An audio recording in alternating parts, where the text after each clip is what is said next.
Peço a você que abra sua Bíblia na segundo livro dos Reis, capítulo 22. Segundo livro dos Reis, capítulo 22.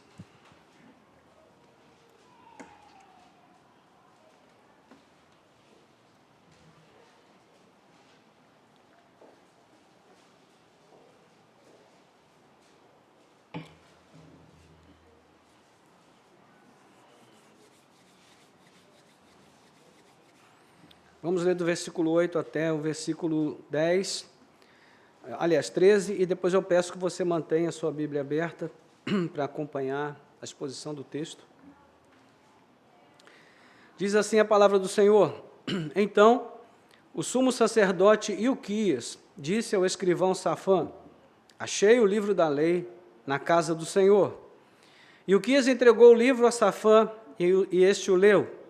Então o escrivão Safã foi falar com o rei, lhe deu um relatório dizendo: Os seus servos contaram o dinheiro que estava na casa do Senhor e o entregaram nas mãos dos que dirigem a obra e têm a seu encargo a casa do Senhor. Depois, o escrivão Safã anunciou ao rei: O sacerdote Ilquias me entregou um livro. E Safã o leu diante do rei. Quando ouviu as palavras do livro da lei, o rei rasgou as suas roupas. Então deu ordens a Ilquias, o sacerdote, a Aicão, filho de Safã, a Aquibor, filho de Micaías, a Safã, o escrivão, e a Asaías, servo do rei, dizendo: Vão consultar o Senhor por mim, pelo povo e por todo Judá, a respeito das palavras deste livro que foi encontrado, porque é grande o furor do Senhor que se acendeu contra nós, porque os nossos pais não deram ouvidos às palavras deste livro, para fazerem segundo tudo que está escrito a nosso respeito. Amém. Vamos orar. Nosso Deus e Pai, graças te damos pela leitura da Tua palavra, pois a simples leitura da Tua palavra já nos abençoa grandemente.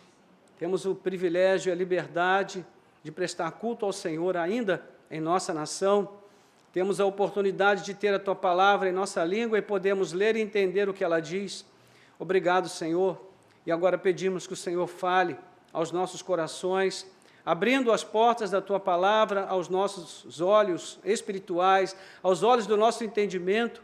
Nós te pedimos que o Senhor nos dê essa bênção e que nós saiamos daqui edificados, fortalecidos, encorajados e consolados pela Tua palavra. Nós te pedimos e te agradecemos em nome de Jesus. Amém. Amém.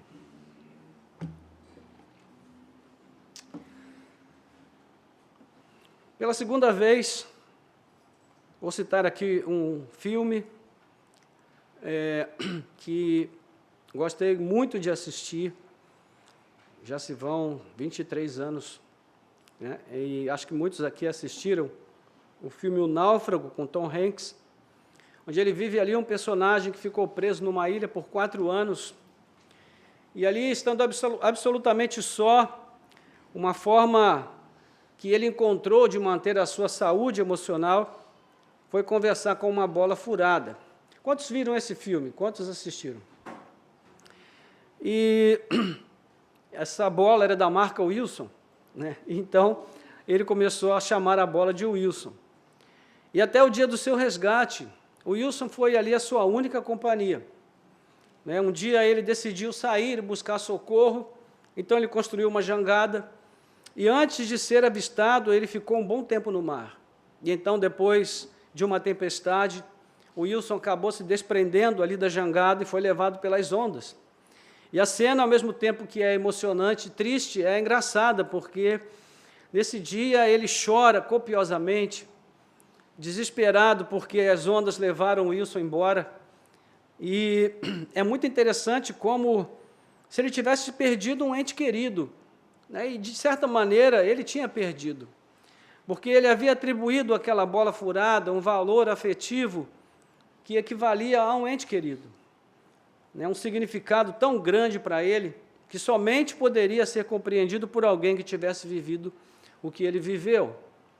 Dificilmente alguém que não tivesse passado por uma situação semelhante poderia atribuir a uma bola furada um valor tão grande. né? Então, o que nós vemos na narrativa de hoje é um grande projeto de reconstrução, a reconstrução de um significado, o significado da fé. Se assemelha muito ao que aconteceu com esse personagem, pois fala de um rei Josias, que tem a sua imagem de imediato associada à reforma, e uma grande reforma que ele liderou realmente em Israel. Ele realizou uma obra extraordinária do ponto de vista moral e social em Judá. Mas o que ele fez vai muito mais longe. Ele não restaurou apenas o templo ou o culto monoteísta, ele restaurou até o significado da lei, do culto e da própria fé na vida do povo eleito do passado. Mas nem todos foram capazes de atribuir valor ao que ele fez, porque nem todos entenderam a importância do significado verdadeiro da fé, de se viver a fé compreendendo qual é o seu significado real. Então, antes que Israel entrasse na terra prometida, o Senhor havia feito várias promessas, mas também fez advertências por meio de Moisés, e elas foram registradas no livro da lei, especialmente em Deuteronômio. Então, essas advertências foram resumidas numa porção que nós temos ali entre os capítulos 28 e 30, que é a porção que fala de bênçãos e maldições. Se o povo fosse fiel a Deus em Canaã, a bênção do Senhor seguiria aquele povo, o acompanharia em todo lugar e em qualquer circunstância. Por outro lado, se o povo fosse infiel, também haveria maldição, sobretudo se eles se voltassem para os falsos deuses cananeus, e a maldição seguiria da mesma forma as suas vidas. E com exceção do período apoteótico ali de Davi e Salomão, em que Israel conheceu um esplendor do seu momento monárquico, né, do seu estado monárquico, tirando esses períodos, e no caso de Salomão, sobretudo no início do seu reinado, a história de Israel é uma história triste, porque ela é marcada por idolatria, ela é marcada por rebeldia, por desobediência. E se nós excluirmos um ou outro rei piedoso ali de Judá, o que nós vemos é uma trajetória de rebeldia contra Deus, um desprezo para com a sua palavra. Todos os reis do norte foram apóstatas. O abandono da lei, a negligência com o culto, são a causa da ruína do templo e do próprio povo, como é ressaltado em várias passagens da Bíblia. Então, o final desse enredo, naquela altura o reino do norte estava em escombros, e pouco tempo depois da morte de Josias, Judá seria levada ao cativeiro babilônico. O templo, que agora estava sendo restaurado, seria novamente destruído e queimado. Mas as lições deixadas nessa narrativa sobre Josias são muitas, lições importantes, e vale a pena a gente pensar um pouquinho à luz desse texto e aprender essas lições. Então é o que eu convido você a fazer comigo nessa noite. Em primeiro lugar, vamos pensar no contexto da nossa mensagem. O que estava acontecendo aqui nesse momento? Bom, o sacerdote Ilquias e o escrivão, que era o secretário da corte, chamado Safã, eles haviam sido encarregados por Josias de irem ao templo para levar o dinheiro doado pelo povo para que a obra fosse feita, a obra da restauração da casa do Senhor. Então, eles tinham que ir até o templo e entregar o dinheiro ali aos carpinteiros, pedreiros, a todos os profissionais, não é? Porque, embora muita gente pense que tudo acontecia por milagre na igreja, né, antiga e na vida dos fiéis do passado, meus irmãos, não se faz obra sem dinheiro. Então, naquele momento, não era diferente do que é hoje, né? E eles precisaram, então, levar o dinheiro arrecadado pelo povo, junto ao povo, para fazer a obra. Quando o dinheiro estava sendo recolhido no templo, estava sendo entregue ali a quem de direito, Ilquias encontrou o livro da lei. E você pode imaginar a importância desse momento, né? Veja que o livro da lei estava desaparecido na história do povo. Foram séculos de ignorância em relação à palavra de Deus. Nós vemos ali nos livros de Juízes, Samuel, nós vamos ver o quanto a palavra de Deus era escassa. Mas veja que esse livro só vai ter real importância se houver quem atribua importância a ele. Porque, do contrário, ele será apenas um livro. Nós temos a Bíblia, irmãos, é o nosso livro, é a nossa regra de fé e prática. Mas se essa Bíblia estiver numa estante na minha casa, aberta ali no Salmo 91, para que ela me proteja dos maus olhados, né, porque muito crente, né, tem esse negócio de acreditar que se a Bíblia estiver aberta no Salmo 91, ele vai ser protegido do mal olhado, das feitiçarias, das obras que porventura fizerem contra ele. Se a gente pensar dessa forma, irmãos, isso daqui não vale realmente o peso que tem para nós. Será apenas um livro como qualquer outro. Mas se nós o lermos, se nós meditarmos nessa palavra, se ela tiver peso em nossas vidas, se ela for uma palavra que traz direção para nós, então, ela terá significado, será diferente. Então, da mesma forma aconteceu naqueles dias. Por que a casa de Deus se encontrava em ruínas? Essa é uma longa história que explica não só o porquê a ruína do templo, mas por que o livro da lei havia desaparecido. E tudo começou com a idolatria e o paganismo que se estabeleceram lá, ainda no final do período monárquico ali, onde até aquele momento havia apenas um reino, né? O norte e o sul estavam unidos num só reino. Então, no final do glorioso reino de Salomão, houve toda aquela questão envolvendo Roboão e Jeroboão. O povo foi falar com Roboão, dizendo, olha, ele via a gente aqui porque o teu pai cobrava uma taxa tributária altíssima, está todo mundo com a corda no pescoço, e nós não podemos viver com esses impostos altos do jeito que estão. E Roboão, então, foi se aconselhar com os idosos, os anciãos, e eles disseram, ouve o povo, dá uma aliviada na situação. E então ele foi conversar com os jovens, e os jovens falaram, o quê? Não dá moleza para esse povo, não. Se fosse você, recriava a CPMF. Vamos botar imposto nesse povo, porque a gente tem que arrecadar. E aí, você sabe o que aconteceu, né? A voz do povo não é a voz de Deus. E então, ele seguiu o conselho dos jovens e acabou criando uma cisão. Jeroboão, então, lá do outro lado, começou a conversar com o povo, dizendo, olha, se vocês me elegessem rei de vocês não iriam pagar um imposto tão alto.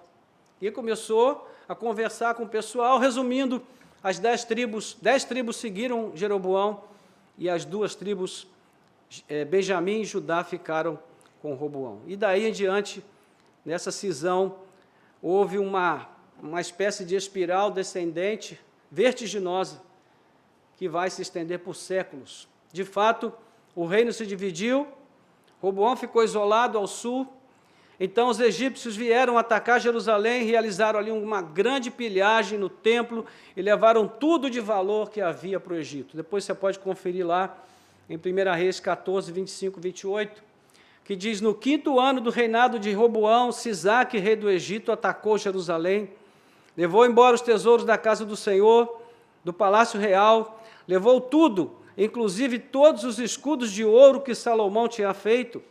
Em lugar destes, o rei Roboão fez escudos de bronze e os entregou nas mãos dos capitães da guarda, que guardavam o portão do palácio real. Toda vez que o rei entrava na casa do Senhor, os guardas usavam os escudos e depois os devolviam à câmara da guarda. Veja só que interessante. A substituição dos escudos tem um peso simbólico muito grande. Representa aqui uma nação que antes era guiada pelo poder de Deus e debaixo do esplendor da glória de Deus, que eram os escudos de ouro, e no segundo momento, agora guiada pela fraqueza e sob a falsa glória humana, são os escudos de bronze. E desde então houve uma sucessão de guerras entre os irmãos do norte e do sul, né? Então nações estrangeiras atacaram Judá e por séculos o templo foi pilhado e destruído. Então, com poucas exceções, os reis de Judá seguiram o caminho da idolatria, fazendo alianças com falsos deuses, com nações pagãs. Joás foi um dos poucos reis justos e piedosos, e ele havia restaurado boa parte do templo, mas a mão de Deus ainda pesava contra Jerusalém. Então Hazael, rei da Síria, atacou a cidade, e Joás teve de entregar a ele todo o ouro do templo, para que a cidade não fosse destruída. Confira depois 2 Reis, capítulo 12. Depois dele, Acais, rei de Judá, fez aliança com os assírios, à custa do tesouro do templo, 2 Reis 16, se entregou também à idolatria, removeu os utensílios do templo por ordem do rei assírio e fechou as portas do templo. Ou seja, acabou, não tem mais culto, não tem mais adoração a Deus. Imagine que situação. Então nós temos aí um retrato bem fiel do que foram aqueles séculos de profanação, pilhagem, destruição. E qual a razão de toda essa abominação naquele lugar, irmãos? A questão é que o lugar que o Senhor escolheu para fazer o seu nome ser engrandecido foi totalmente entregue a uma prática pecaminosa. E agora o templo estava repleto de deuses pagãos. Existe um texto que tem um simbolismo muito forte, em Ezequiel capítulo 9, quando o Senhor está tão cansado da idolatria do povo, que ele diz, olha, vocês querem deuses pagãos no templo, então eu me retiro do templo. E Ezequiel vê o Senhor, então, saindo com o seu trono e se dirigindo para a Babilônia, onde está o povo. E agora fica mais fácil entender como o livro da lei e da aliança pode ser perdido. Israel havia mergulhado no pecado de tal forma que todo o significado de tudo aquilo ali se perdeu, se esvaiu. A fé havia sido perdida.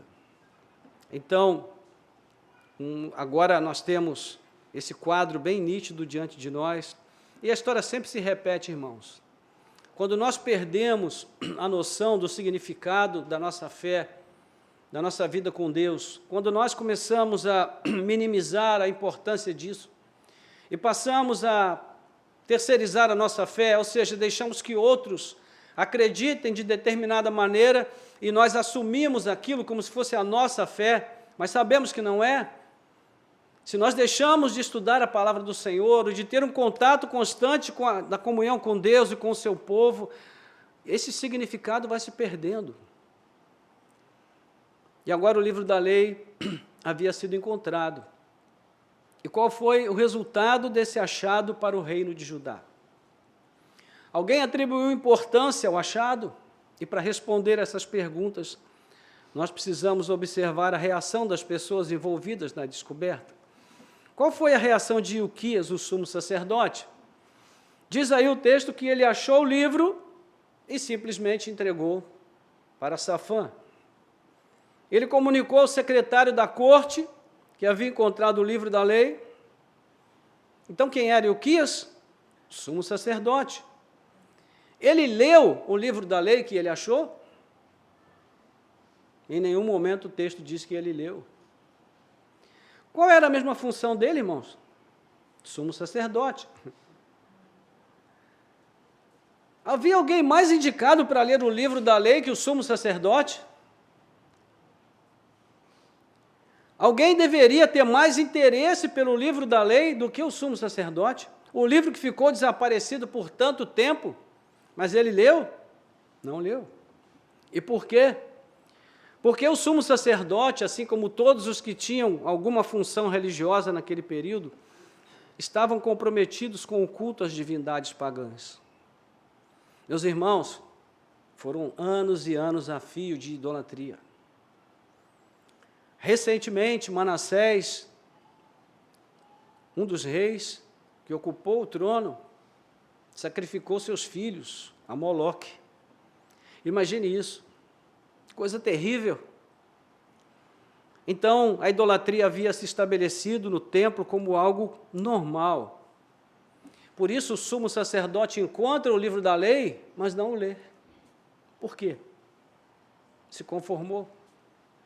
É muito fácil a gente se conformar, irmãos, à incredulidade. A gente vai... É como um navio que vai se inclinando aos pouquinhos, e ninguém percebe, não é? E depois ele vai mais um pouco, e mais um pouco, até o momento em que ele vira completamente, e ninguém sabe explicar o porquê, porque ninguém notou que ele começou a se inclinar aos poucos. E como nós vamos ver na sequência, o templo havia sido consagrado a Baal, deus cananita, a Será, né, o deus masculino e feminino da fertilidade, e outros deuses pagãos. Ou seja, Ilquias, que faz parte do templo, que era o sumo sacerdote, ele também fazia parte de uma geração que não conhecia o Senhor, ou havia se esquecido dele há muito tempo. Então a pergunta é, aquele achado teve algum valor para Ilquias? Não. Tudo indica que não. Por isso ele nem se deu o trabalho de abrir o livro e ler. Pode ser que ele não tenha lido o livro porque havia outra razão qualquer, pode ser que ele não tenha lido o livro porque ele não conseguisse, não tivesse tempo hábil para isso, estivesse muito ocupado, mas não existe uma explicação tão razoável para isso, a não ser o descaso. Ele achou o livro, mas ele não achou a fé verdadeira no único Deus, desse Deus pessoal. Então, ter uma Bíblia, ter um livro, ter a palavra de Deus nas mãos, não significa ser fiel a Deus. Quem leu o livro inicialmente? Safã, o secretário da corte. Talvez Ilquias não tenha lido o livro porque seria a função do secretário da corte. Mas o que explica um sumo sacerdote que não tivesse sede de pôr os olhos no livro da lei, depois de tantos anos desaparecido? A morte da fé, provavelmente. Então, meus irmãos, não importa o tamanho da posição que nós ocupamos na esfera da religiosidade, se o nosso coração realmente não estiver em Deus, o que fazemos na igreja não tem significado real para nós. E se isso acontece, é algo que deve nos preocupar, deve nos incomodar, a ponto de nos levar a fazer alguma coisa, a tomar uma decisão, tomar uma atitude, de não ficarmos conformados com isso. Mas qual foi a reação do rei Josias? E antes da gente responder, nós já sabemos, mas antes de responder, seria interessante a gente conhecer um pouco mais sobre esse rei. Veja no capítulo 22, versículos 1 e 2, o que diz aí.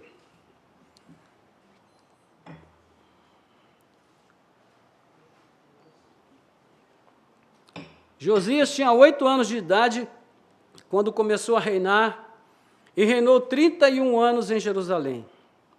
A mãe dele se chamava Gedida e era filha de Adaías de Boscate. Josias fez o que era reto aos olhos do Senhor, andou em todo o caminho de Davi seu pai, e não se desviou nem para a direita, nem para a esquerda. Ou seja, aqui está o caráter de um homem piedoso, um rei piedoso. Antes de ser rei, ele se tornou um homem piedoso, inclinado a andar com Deus. Ele começou a buscar a Deus ainda menino, aos 16 anos de idade. Depois você pode conferir lá em 2 Crônicas 34, versículo 3, que vai trazer essa informação para nós. Isso faz toda a diferença, irmãos. É cedo que se começa. Nós podemos ver aqui na Bíblia vários exemplos de jovens que cedo começaram a servir a Deus. José era um menino ainda quando ele foi levado para o Egito.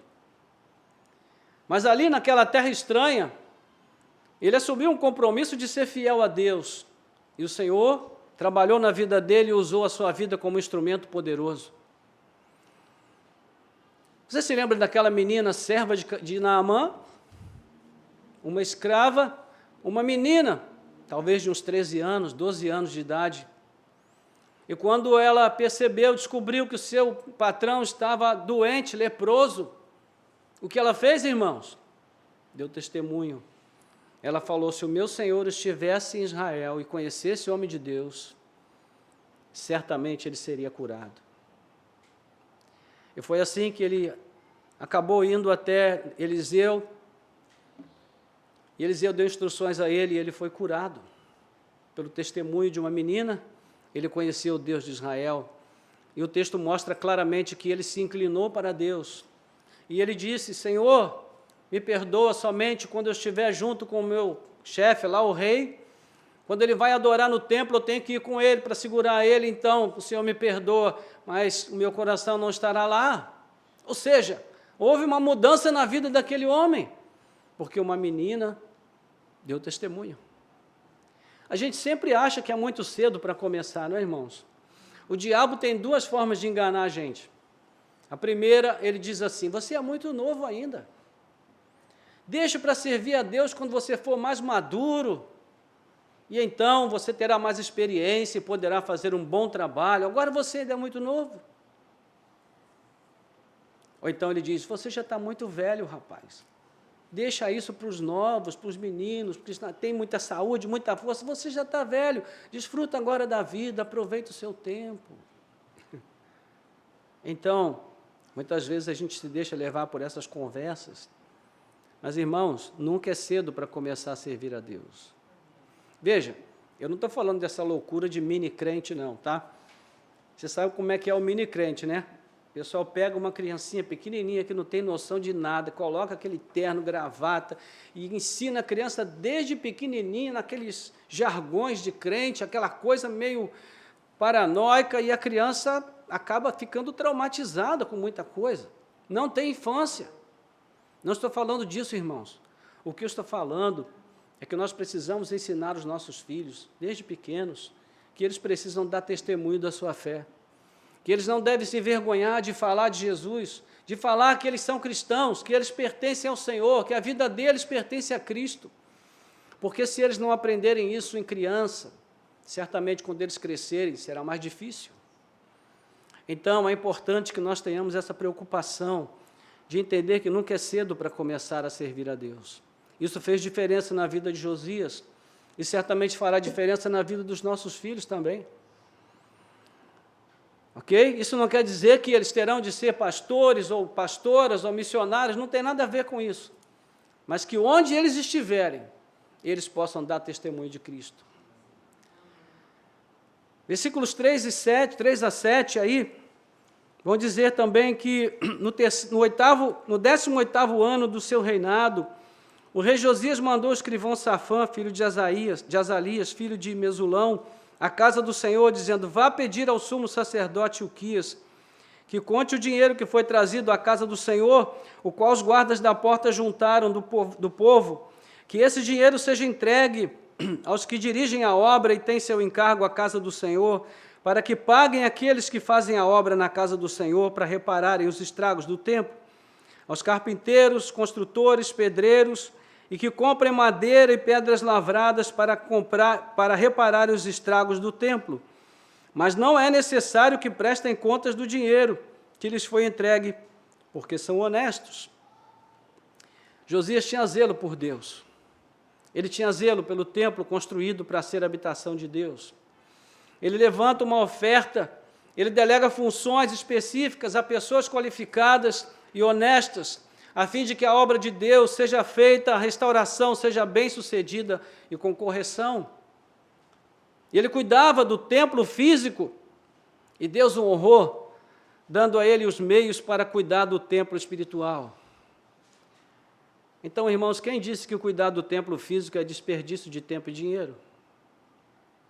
Muitas pessoas hoje dizem isso. Esse negócio de templo não tem nada a ver mais. Não precisamos de templo para servir a Deus. Basta que a gente tenha um grupo que se ajunte embaixo de uma árvore. Irmãos, esse romantismo é muito bonito, mas não funciona. Veja que na Bíblia nós encontramos exemplos de Jesus frequentando regularmente um templo.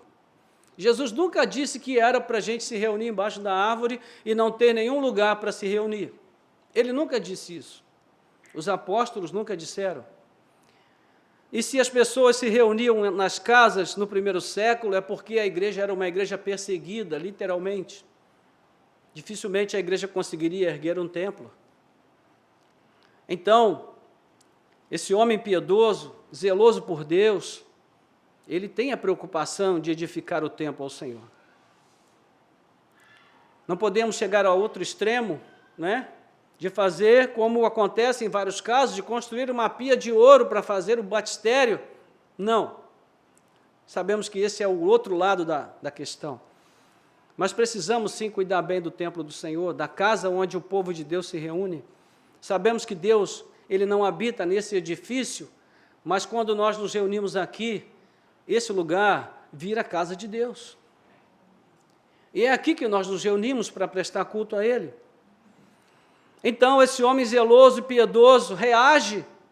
Quando ele ouve que o livro da lei foi encontrado, como é que ele reage? A primeira coisa que ele quer é conhecer o livro. A sua reação foi condizente com o seu caráter. E o texto vai indicar aqui 6 ações que vão expressar o quanto Josias amava e temia a Deus. E aqui está a essência da nossa meditação nessa noite. A primeira coisa que ele faz, irmãos, é pedir que o livro seja lido na sua presença. Nós vamos ver aí. Na sequência do nosso capítulo.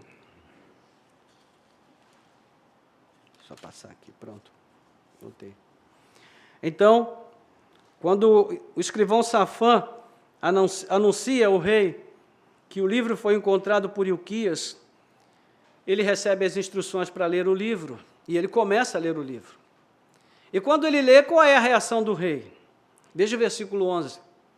Quando ouviu as palavras do livro da lei, o rei rasgou as suas roupas. O que significa isso, irmãos? É um ato simbólico, uma atitude que significa ao mesmo tempo indignação e humilhação. Essa era uma ação que os reis e os sumos sacerdotes, os homens de Deus, praticavam todas as vezes que eles queriam mostrar o tamanho da sua indignação, da sua revolta. Eles rasgavam as suas roupas. Era uma atitude de humilhação perante Deus. E ele chora perante o Senhor, né? Nós vamos ver no verso 19, dê uma olhada comigo aí.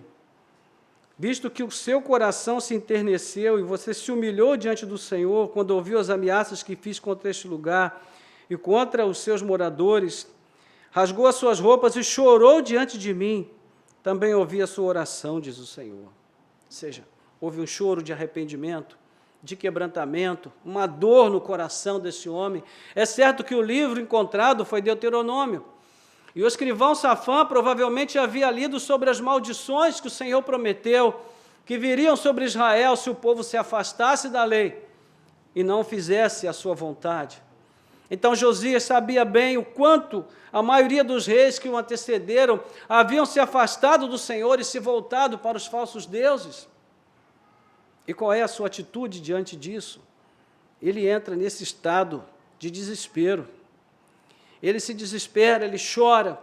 Primeiro, ele chora por arrependimento e depois de imaginar que poderia vir sobre Jerusalém e sobre o povo de Judá. E a sua atitude em si é digna de nota, porque outros reis, ao serem exortados pela palavra, pela lei do Senhor, reagiram de modo totalmente diferente. O rei Jeoaquim, Jeremias 36, 24, a partir do 21, quando ele recebe a oportunidade de ouvir o que a palavra de Deus tem a dizer a respeito das práticas que ele vinha fazendo, diz o verso que então o rei mandou que Jeudi fosse buscar o rolo, que seria o livro. Jeudi pegou o rolo na casa do escrivão Elisama e o leu diante do rei e de todas as autoridades que estavam com ele. O rei estava sentado em seus aposentos de inverno pelo 9º mês do ano, e diante dele estava um braseiro aceso. Agora, olha a atitude dele. Sempre que Jeudi terminava a leitura de 3 ou 4 colunas do rolo, o rei as cortava com o canivete de escrivão e lançava no fogo que havia no braseiro, até que todo o rolo se consumiu no fogo que estava no braseiro. Ninguém ficou com medo e ninguém rasgou as suas roupas, nem o rei, nem nenhum dos servos que ouviram todas aquelas palavras. Veja só, o mesmo livro, as mesmas palavras, duas atitudes totalmente diferentes. Uma atitude de quebrantamento total, de rendição, de submissão, uma outra atitude de total impiedade perante Deus. Qual foi o fim de Joaquim? Levado para o cativeiro, para viver na Babilônia como um prisioneiro. Pela misericórdia de Deus e pelo compromisso que Deus tinha com a palavra empenhada a Davi, o Senhor ainda o preservou em vida. E ele ainda recebeu bons tratos lá na Babilônia no final, quase no fim da sua jornada. Mas você lembra o que nós dissemos há pouco? Uma coisa só tem importância ou significado se alguém atribuir essa importância ou significado a ela. Josias atribuiu grande importância à palavra de Deus, mas Joaquim não. Então, um coração piedoso sempre vai atribuir grande importância e significado à exortação da palavra de Deus. Um coração impiedoso não. E essa é uma boa maneira de nós avaliarmos a nós mesmos quanto à nossa fé, de nos perguntarmos: eu tenho atribuído significado à palavra de Deus, a qual eu ouço todos os domingos? O que a Bíblia significa para mim? Como eu tenho reagido às pregações que ouço, aos ensinos que são ministrados à minha vida? Como eu tenho reagido às minhas leituras bíblicas? Como eu faço depois que a Bíblia fala comigo? O que eu faço? Eu ajo de um modo prático para obedecer e agir de modo condizente com aquilo que eu ouvi? Ou eu simplesmente ignoro, faço de conta que não ouvi? Então, a primeira coisa que ele fez foi rasgar as suas roupas. Meus irmãos, nós estamos precisando recuperar essa atitude inconformada, quando nós vemos o pecado tomar lugar do culto e da adoração a Deus. Nós estamos precisando recuperar essa atitude de inconformação e, ao mesmo tempo, de indignação e humilhação perante Deus, quando nós vemos que, no lugar da verdadeira adoração, nós estamos entregando a Deus tão pouco, em vista do que deveríamos entregar. Mas, além disso, Josias também buscou a direção de Deus. Ele foi tomado pela certeza de que algo deveria ser feito.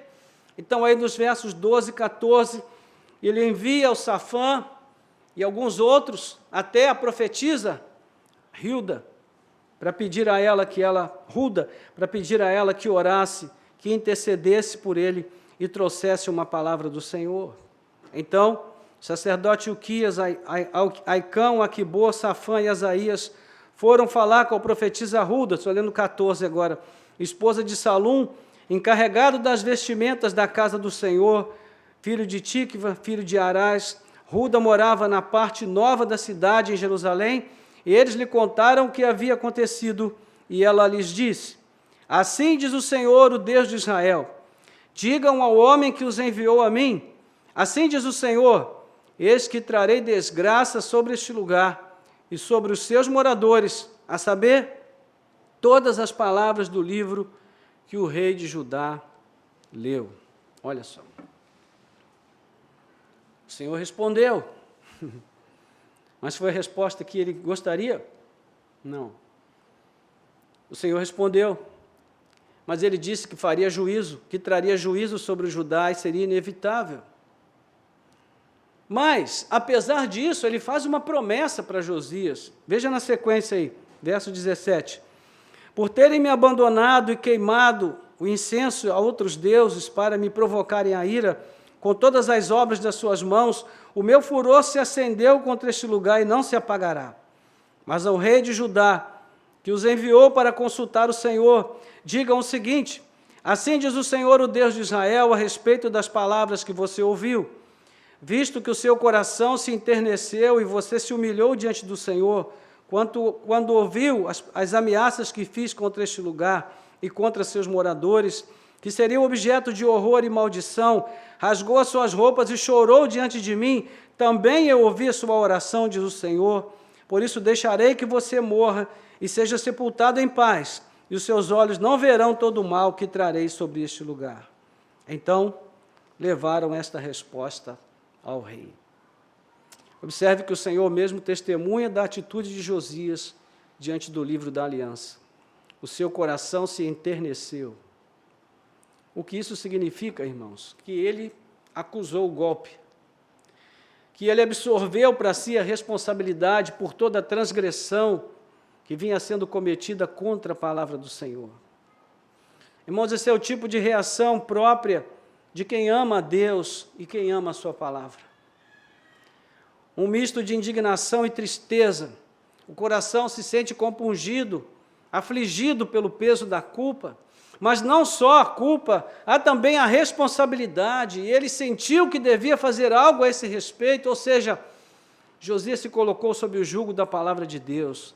Ele não agiu com indiferença, não deu de ombros, não fingiu que não era com ele. Ele bateu no peito, rasgou as suas roupas e caiu de rosto no pó. E em silêncio ele gritava lá no seu íntimo: é comigo, sou eu. Eu não tenho seguido eu tenho seguido os meus pais e não tenho seguido o que a palavra de Deus diz. Eles não fizeram aquilo que o Senhor ordenou. É isso que deve ser feito. Agora eu preciso me humilhar, eu preciso reconhecer. E falando aqui por metáfora, nós também precisamos, irmãos, agir como esse homem. Quando nós ouvimos a palavra de Deus, nós não podemos olhar para o lado e dizer: Deus está falando contigo. Não, Deus está falando comigo. Nesse momento, nessa noite, agora aqui, Deus está falando comigo. E eu preciso entender isso e tenho que fazer alguma coisa a respeito, irmãos. Porque, do contrário, que significado tem estar aqui? A terceira coisa que ele fez foi renovar a aliança com o Senhor. Veja aí o capítulo 23, versículos 1 a 3. Então o rei deu ordem, e todos os anciãos de Judá e Jerusalém se ajuntaram a ele. O rei subiu à casa do Senhor, e com ele foram todos os homens de Judá, os moradores de Jerusalém, os sacerdotes, os profetas e todo o povo, desde o menor até o maior. E o rei leu diante deles todas as palavras do livro da aliança que havia sido encontrado na casa do Senhor. O rei se pôs em pé junto à coluna e fez aliança diante do Senhor para o seguir, guardar os seus mandamentos, os seus testemunhos, os seus estatutos e de todo o coração, de toda a alma, cumprindo as palavras desta aliança que estavam escritas naquele livro. E todo o povo concordou com esta aliança. Então veja, ele não fez isso de forma secreta. Ele renovou a aliança com Deus publicamente, diante de todos que o conheciam. E mais, ele também levou todas as pessoas que estavam sob a sua autoridade, a sua influência, o seu reino, a fazer o mesmo. O rei agiu aqui como um pai responsável, sábio e piedoso. Ele procurou levar todos os seus filhos, entre aspas, seus súditos, a um concerto com Deus, um retorno aos termos pactuais firmados no Sinai, aquilo que Deus havia passado para o povo ali no monte. Meus irmãos, a nossa relação com Deus é uma relação pactual. Não é uma relação como nós temos uns com os outros. Essa relação ela está ligada às alianças que Deus fez no passado e que foram sendo ratificadas e renovadas até chegar a Cristo. Nós precisamos ter essa consciência em relação à nossa fé e agir com base nesse princípio. É interessante como as pessoas hoje têm uma relação tão passional com Deus. Se Deus faz o que elas querem, elas continuam seguindo o Senhor. Elas vão à igreja, elas estão animadas, mas se a resposta que elas esperam de Deus não é aquela que elas recebem, então elas desanimam e elas dizem: não vou mais à igreja. Fazem beicinho para Deus. Uma relação passional. Mas não é isso, irmãos, que Deus estabeleceu como fundamento da nossa fé. A nossa fé está firmada em bases sólidas, firmes, uma aliança que não pode ser quebrada, ela não pode ser mudada, porque o Deus que propôs a aliança é um Deus que não revoga aquilo que Ele estabelece, Ele não volta atrás nas suas palavras, e Ele cumprirá todo o seu propósito que Ele tem estabelecido com base nestas alianças, porque Ele é fiel para cumprir todas as suas promessas. Então, nós não podemos ser tão passionais assim, de hoje estarmos firmes e amanhã vacilantes. A nossa fé tem que ser baseada em princípios sólidos, em convicções firmes, que nos façam seguir em frente com Deus, chova ou faça sol. Como nós cantamos aqui, as circunstâncias não alteram as promessas do Senhor, e não alteram mesmo. Então, precisamos ter isso em mente. A nossa vida se relaciona com Deus com base nas alianças que Ele tem feito. E pela graça do Senhor, Ele tem nos incluído nessas alianças. Mas a quarta coisa que Josias fez foi destruir as imagens pagãs, os ídolos e o altar dos sacrifícios humanos, do capítulo 4 a 20. Você vai ver aí uma sucessão de eventos que ele vai promover nesse sentido. O rei ordenou ao sumo sacerdote Ilquias, aos sacerdotes da segunda ordem, aos guardas da porta, que tirassem do templo do Senhor todos os utensílios que tinham sido feitos para Baal, para o poste da deusa Aserá e para todo o exército dos céus. Ele os queimou fora de Jerusalém, nos campos do Cedron, e levou as cinzas para Betel. Destituiu os sacerdotes que os reis de Judá haviam escolhido para queimar incenso sobre os lugares altos nas cidades de Judá e ao redor de Jerusalém, bem como os que queimavam incenso a Baal, ao sol, à lua, aos planetas e a todo o exército dos céus. Irmãos, ele fez uma limpeza no templo. Você continue depois a leitura em casa, você vai ver. Isso daqui, irmãos, é uma espiral ascendente de santificação.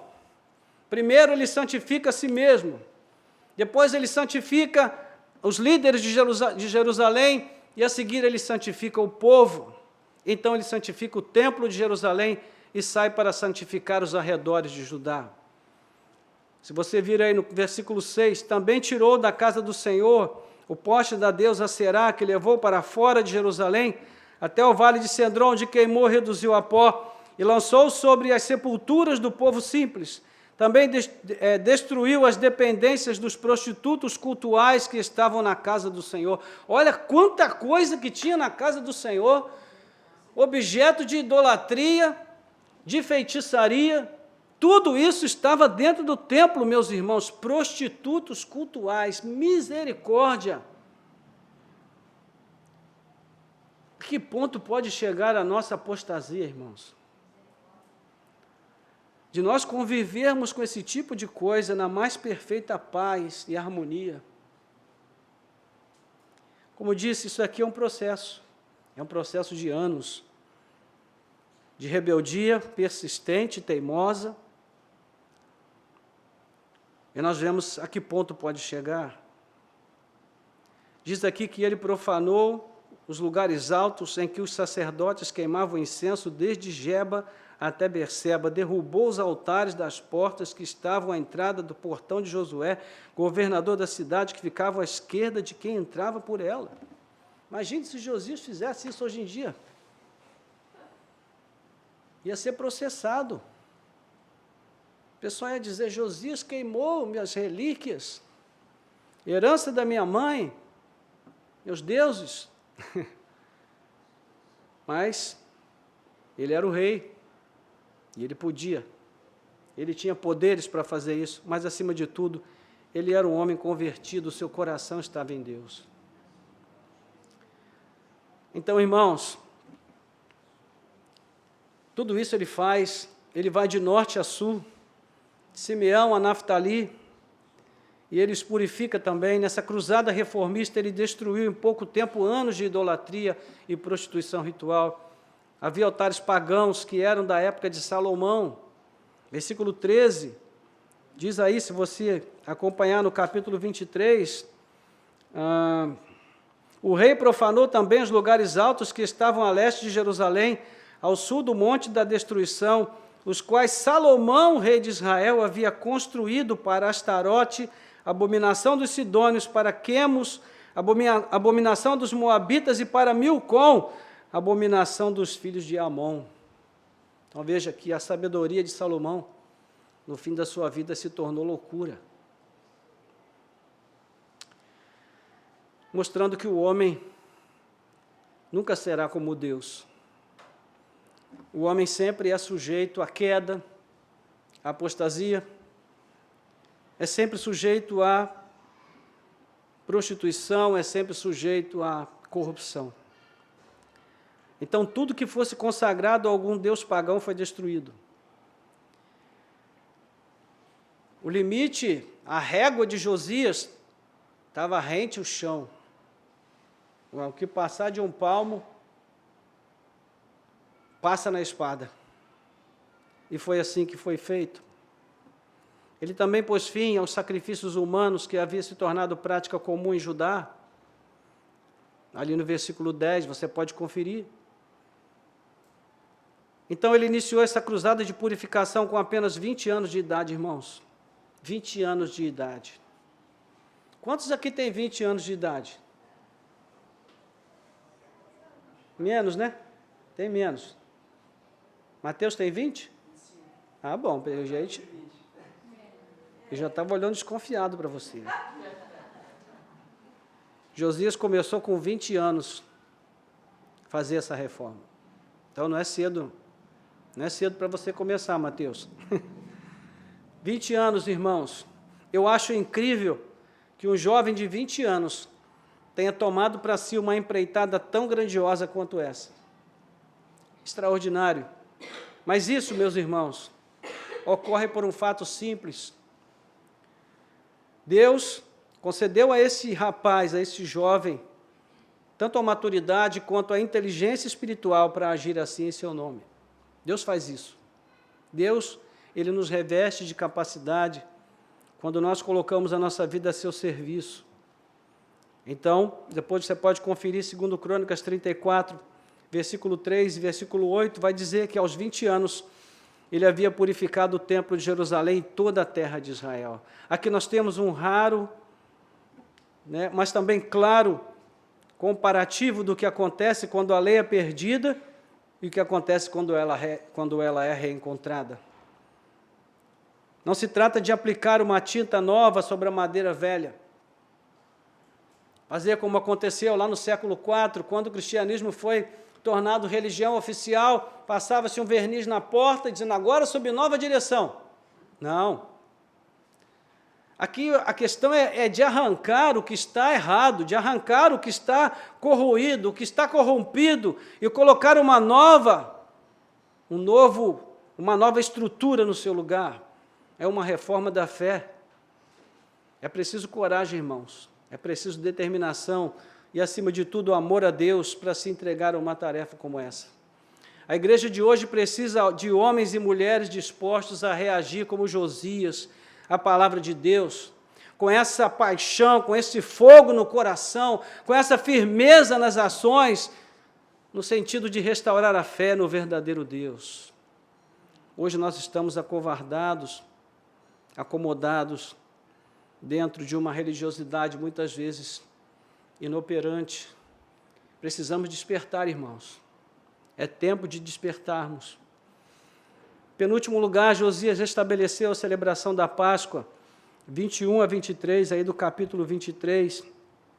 O rei deu ordem a todo o povo, dizendo, celebrem a Páscoa ao Senhor, o Deus de vocês, como está escrito neste livro da aliança, porque nunca se celebrou uma Páscoa como esta, desde os dias dos juízes que julgaram Israel, nem durante os dias dos reis de Israel, nem dos dias dos reis de Judá. Porém, no 18º ano do reinado de Josias, esta Páscoa foi celebrada ao Senhor em Jerusalém. A celebração da Páscoa dirigida por Josias nunca havia sido vista. Foi uma grande festa envolvendo os líderes de Judá, os sacerdotes, os levitas e o povo. Milhares de animais foram sacrificados ao Senhor. Os sacerdotes e os levitas oficiavam de manhã até à noite durante 7 dias. 7 dias. Ao povo também era dado comer suas porções de sacrifícios, e ali os sacerdotes e levitas também participavam com toda alegria. Depois você pode ver 2 Crônicas 35. E a Páscoa era uma expressão visível da renovação do compromisso de aliança com Deus. O cordeiro foi reconduzido ao lugar do sacrifício, onde haviam as imagens dos falsos deuses, agora havia de novo um cordeiro sendo sacrificado ao Senhor. A esperança no Deus verdadeiro foi restabelecida no lugar do otimismo imediatista dos falsos deuses. Então, há muito significado naquilo que Josias fez. Por fim, ele acabou com a invocação de mortos. Pensou que tinha acabado, né? Acabou não. Ainda tinha invocação de mortos. Meus irmãos, olha, só Deus para ter misericórdia desse povo. Rapaz, isso aqui era assunto para você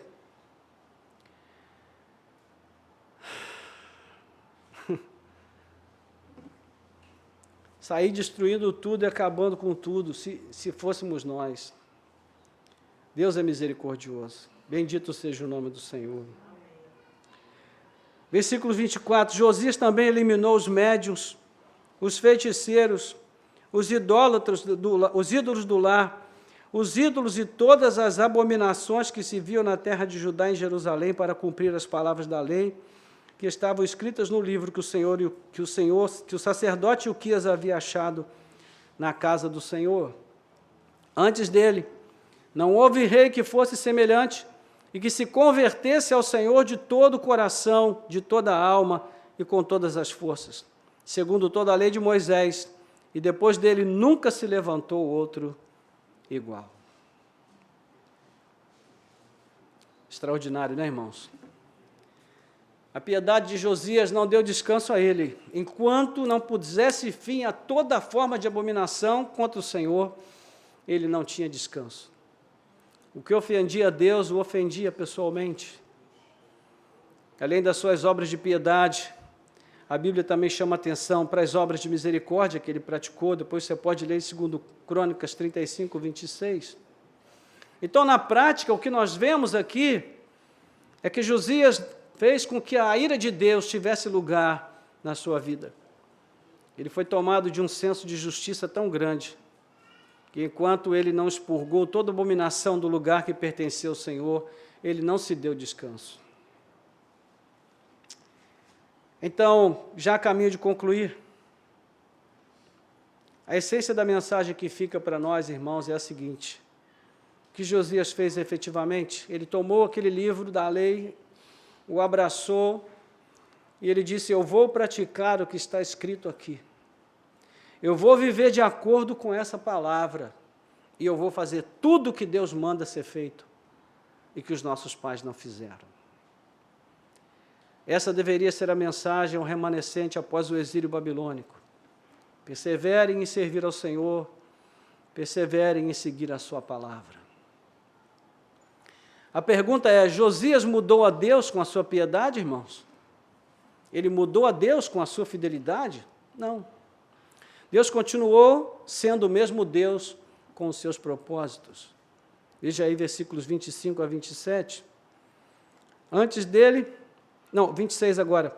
No entanto, o Senhor não desistiu do furor da sua grande ira, ira que se acendeu contra Judá por causa de todas as provocações com que Manassés o tinha irritado.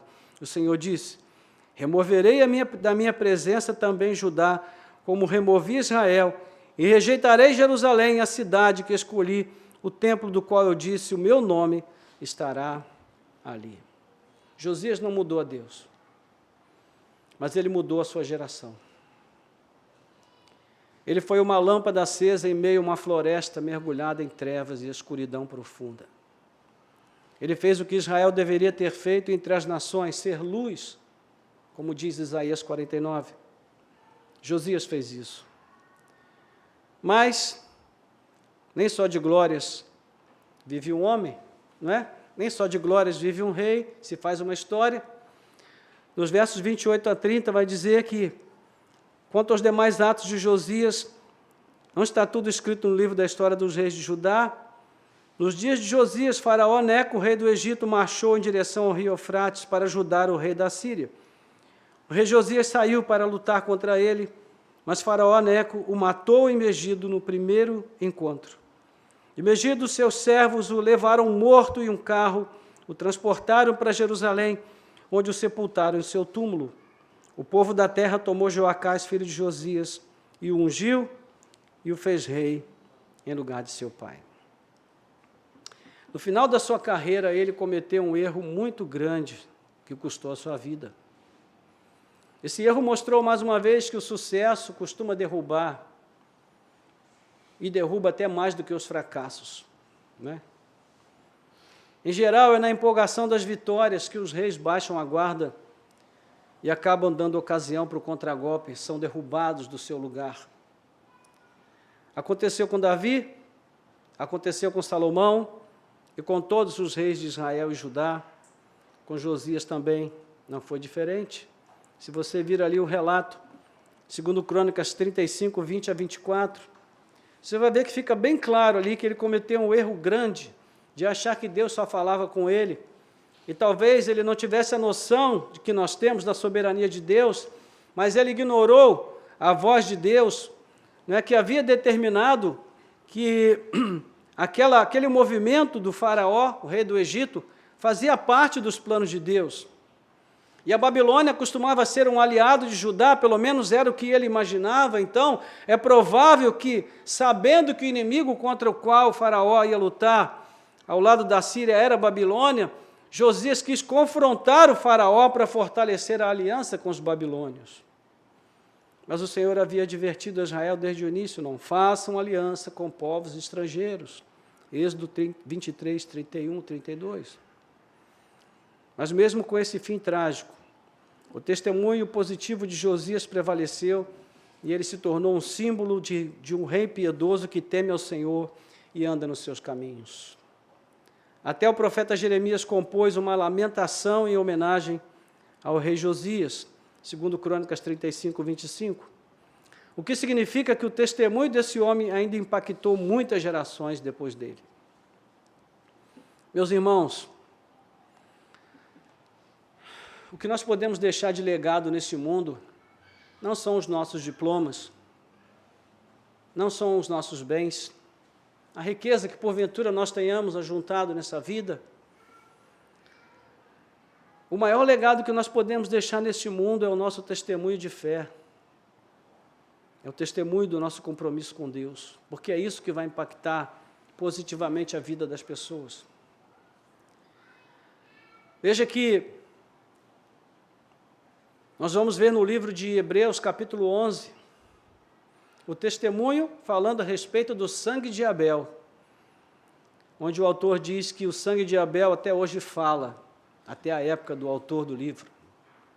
E quando nós lemos esse livro, e quando nós lemos a história de Abel, de fato, o sangue de Abel ainda fala conosco, nos ensinando o valor e a importância de nós vivermos uma vida piedosa, uma vida que está voltada para Deus, porque os nossos sacrifícios serão aceitos, uma vez que nós fomos aceitos perante Deus. E é isso que vale, irmãos, é isso que conta. Quando nós formos levados deste mundo, o que as pessoas vão falar a nosso respeito, se for alguma coisa boa, certamente vai ter a ver com Deus. Vai ter a ver com a nossa fé, com o nosso testemunho, com a maneira como nós entregamos a nossa vida ao Senhor e servimos de inspiração para outros. O desejo do meu coração é que seja assim na história de cada um de nós. Que ao deixarmos este mundo, as pessoas possam dizer: olha, essa pessoa vai fazer falta porque era uma inspiração para mim. Me inspirava a desejar ser mais fiel a Deus, né? Vemos aqui que há um peso que o autor de 2 Reis coloca sobre a distinção entre os reis que buscavam a Deus e os que não buscavam. Antes de Josias, Manassés e Amon levaram Judá ao fundo do poço espiritual e também moral e social. Então Josias vem de 2 gerações de reis idólatras, perversos, homens maus. E é interessante que, mesmo sendo herdeiro do mesmo sangue, Josias escolheu um caminho totalmente diferente. E por quê, irmãos? Porque desde cedo ele buscou ao Senhor. É o que enfatiza esse livro. O que aprendemos aqui o que distingue Josias de seus antepassados são as escolhas que ele fez. Manassés e Amon escolheram governar deixando Deus de lado, Josias escolheu governar debaixo da direção de Deus. Jesus estimulou seus discípulos a buscarem a Deus em primeiro lugar. E a maioria deles escolheu praticar o que o Mestre ordenou, mas houve quem fizesse outras escolhas. Em seus dias, a palavra de Deus também havia se perdido, não na forma, mas no conteúdo, na substância, no significado. E o próprio Jesus buscou a Deus em todos os momentos da sua missão terrena. Desde menino, ele aprendeu a lei da aliança a ponto de discutir sobre isso com os doutores do seu tempo. Então, toda a sua vida foi vivida estritamente dentro dos termos do pacto estabelecido pelo seu Pai. Até o momento da cruz, ele fez isso, suplicando perdão pelos seus algozes, recitando salmos na hora mais sofrida do seu martírio. Meus irmãos, isso é tremendo. Quando você está em sofrimento, você costuma recitar salmos? Difícil, né, irmãos? Mas buscar a Deus não é algo natural. A palavra de Deus nos mostra essa verdade nas palavras de Paulo. Romanos 3, 9 a 11, ele diz que naturalmente nós estamos apartados de Deus. Todos os homens estão debaixo do pecado. Portanto, nós só podemos buscar a Deus se o próprio Deus nos buscar primeiro e nos libertar. Então, todos nós que nos achegamos a Cristo e fomos crucificados com Ele, agora estamos livres, porque o pecado que nos escravizava foi cravado na cruz do Calvário junto com o nosso Salvador. Então, ali morreu o nosso velho homem e o novo homem renasceu para Cristo Jesus. E este homem novo tem acesso livre à presença de Deus e nós precisamos usufruir desse acesso, desse caminho aberto pelo sangue de Jesus, porque, irmãos, nós podemos buscar a Deus e devemos fazer isso. Então, vamos orar. Mas eu pergunto para você, do que mais a igreja precisa nos nossos dias, irmãos? Eu creio que a igreja precisa de restauração. Assim como nos dias de Josias, assim como nos dias de Jesus. Meus irmãos, a igreja de hoje é uma igreja que está, em muitos sentidos, em ruínas. E você me dirá, poxa, pastor, a igreja nunca teve templos tão bonitos e nunca houve tanta liberdade para fazer a obra. Sim, mas espiritualmente, irmãos, a igreja está em ruínas. Basta você olhar o testemunho cristão, não é? Quando alguém pede você para indicar um profissional, a sua tendência é indicar um cristão de imediato, a julgar pelas experiências que nós temos aqui com profissionais que vêm trabalhar aqui na igreja muitas vezes, a nossa tendência é ter um pouco de cuidado nesse sentido. Porque nós vemos que o testemunho cristão hoje anda em baixa, muito em baixa. Então não basta restaurar igrejas antigas, construir um templo novo, não basta também restaurar antigas práticas ou recuperar hinos antigos, só isso não é o suficiente. Nós precisamos recuperar o próprio significado da nossa fé. A igreja precisa de homens e mulheres que queiram nutrir os seus corações de um desejo ardente de servir a palavra de Deus, de tomá-la junto ao peito e dizer, eu vou praticar o que está escrito aqui, eu vou me tornar um servo dessa palavra, eu vou colocar sobre o meu pescoço o jugo da palavra de Deus, que é o jugo de Cristo, não é um jugo pesado, o seu jugo é suave, o seu fardo é leve. Então, irmãos, que o nosso desejo seja fazer a vontade de Deus, voltar para a sua palavra. Existe hoje um esforço satânico de destruir o significado das coisas por meio de ideologias modernas, o significado da família, relacionamentos, igreja, pátria, liberdade, direitos, leis, tudo. Tudo isso mais muitas coisas que estão debaixo de um severo ataque. E por quê, irmãos? Porque quando você destrói o significado de alguma coisa, você destrói a coisa em si. Entende? É como o inimigo tem feito hoje com a igreja. Ele planta sementes de indiferença, de apatia, mundanismo, hedonismo, materialismo, conformismo. Ele sugere que a autonomia é a melhor forma de nós servirmos a Deus. Ele destrói os fundamentos da fé, relativiza os termos da aliança, introduz em nossos corações falsos deuses. E eu digo para você, Satanás não quer que nós deixemos de praticar a religião. Na verdade, ele deseja que nós pratiquemos a religião. Uma religião falsa, uma religião materialista, que não tem realmente a fé como fundamento e que não tem a palavra de Deus como base, como regra de fé e prática. Porque a partir daí, irmãos, fica bem fácil eliminar e abater esse crente que está no limbo entre uma coisa e outra. Então, será que Josias tem algo a nos ensinar? Será que Cristo, muito mais do que Josias, tem algo a nos ensinar? Certamente. Então, eu convido você para orar comigo nessa noite, para suplicarmos ao Senhor que nos leve de volta a sua palavra. Nós estamos anualmente aqui propondo uma jornada de leitura bíblica e nós percebemos que boa parte da igreja não se engaja. Eu faço força para acreditar que os irmãos que não se engajaram estão seguindo um outro plano. Eu quero crer nisso. E realmente acredito que muitos estão fazendo isso, estão seguindo um plano diferente do que nós estamos seguindo. Mas sei que outros tantos não estão seguindo plano nenhum. E você sabe qual é o problema de não seguir um plano? É que nós não lemos a Bíblia. A gente fica assim, não, vou seguir meu próprio plano. Mas olha, você não é disciplinado. Eu sei porque eu também não sou. Eu preciso de algo que me mantenha no prumo, que me mantenha no caminho. Por isso existem os planos de leitura bíblica.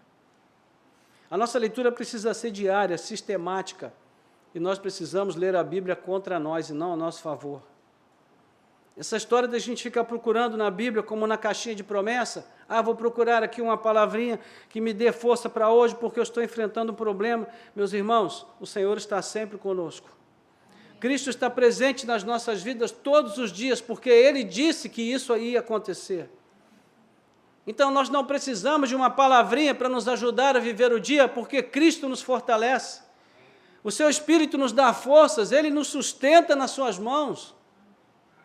O que nós precisamos, irmãos, é pedir a Ele, Senhor, me ajuda a ser fiel a Ti hoje, em tudo que eu fizer, em tudo que eu viver. Me ajuda a fazer da Tua palavra a minha regra de vida. Eu quero abraçar essa palavra e dizer, Senhor, eu quero viver conforme o que está escrito nesse livro. Porque isso é ser um cristão verdadeiro. Então, meus irmãos, o que passa disso é engano. E nós precisamos abrir os nossos olhos, porque os tempos são tempos difíceis, e eles não vão ficar mais fáceis. Mas aqueles que estiverem firmados na palavra de Deus, aqueles que encontrarem o livro do Senhor, e se humilharem diante dele, e não o deixarem, esses vão sobreviver aos dias maus, e vão ficar de pé quando tudo acabar. Amém? Vamos orar. Nosso Deus e Pai, graças Te damos pela Tua palavra que acabamos de ouvir. Nos submetemos à Tua palavra, Senhor, porque essa é a única atitude válida nesse momento, Senhor. Nos colocarmos em submissão àquilo que a Tua palavra diz. Pai, nós ainda não alcançamos esse nível de comprometimento e fidelidade com a Tua palavra, que pode nos levar a fazer, ó Deus, por Ti, pela Tua obra, aquilo que os Teus servos fizeram no passado. Ó Deus, todos os dias nós lutamos para não deixar a nossa cruz, que o nosso Senhor determinou que deveria ser, ó Deus, a nossa trajetória diária, carregando nossa cruz, negando a nós mesmos, as vaidades do nosso coração, aos desejos maus da nossa alma, às inclinações indisciplinadas da nossa mente. Ó Senhor, o quanto precisamos, o que Teu Espírito opere em nosso interior, que Ele abra, Senhor, os olhos do nosso entendimento, que Ele faça uma obra de transformação lá no íntimo de cada um de nós, para que a nossa conversão seja aprofundada, Senhor, nesse nível de comprometimento com a Tua Palavra. Assim como nosso Senhor, cuja comida era fazer a Tua vontade, nós precisamos também, Senhor, andar nessa disciplina. Ele é o nosso modelo, Cristo é o nosso padrão, é para Ele que nós olhamos, mas precisamos imitá-lo, precisamos viver, ó Deus, com o mesmo termo de compromisso que Ele viveu neste mundo. Que o Senhor renove em nós, Senhor, o amor pela Tua Palavra, que o Senhor renove em nós a paixão pela Tua obra, pelo Teu reino, Senhor, de tal maneira que nós sejamos os inconformados deste tempo, que nós sejamos inconformados de ver a iniquidade deste mundo, a iniquidade da igreja, a iniquidade de nós mesmos, Senhor, que o pecado não seja algo com o qual nós nos acostumemos, que nós possamos voltar a chorar quando pecamos e cair em arrependimento sincero na Tua presença e Te pedir que restaure a nossa alma e nos leve de volta ao caminho da santificação. Ó Deus, que glorifica e exalta o Teu santo nome.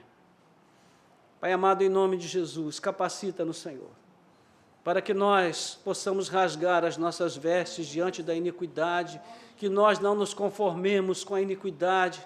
Senhor, que nós sejamos encorajados a, ó Deus, destruir todos os ídolos do nosso coração, da nossa alma, que nós tenhamos a coragem de destruir todos eles, Pai amado, de romper com qualquer compromisso, Senhor, idólatra, com qualquer compromisso que nos afaste de Ti, Pai amado, que nós sejamos engajados com a Tua Palavra, de tal maneira, ó Deus, que nós não nos voltemos para nada que lembre a morte, porque nós fomos criados para a vida, Senhor, e o Senhor nos chamou para viver uma vida nova na Tua presença, e ainda neste mundo podemos desfrutar e testemunhar da vida eterna que o Senhor concedeu a cada um de nós.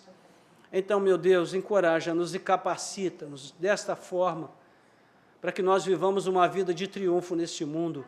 A Tua Palavra nos diz que Cristo, nele nós podemos caminhar em triunfo, Senhor, e caminhar em triunfo é sobreviver a este mundo, é resistir, Senhor, a todos os ismos que nos afastam de Ti e vivemos uma vida voltada para a Tua presença.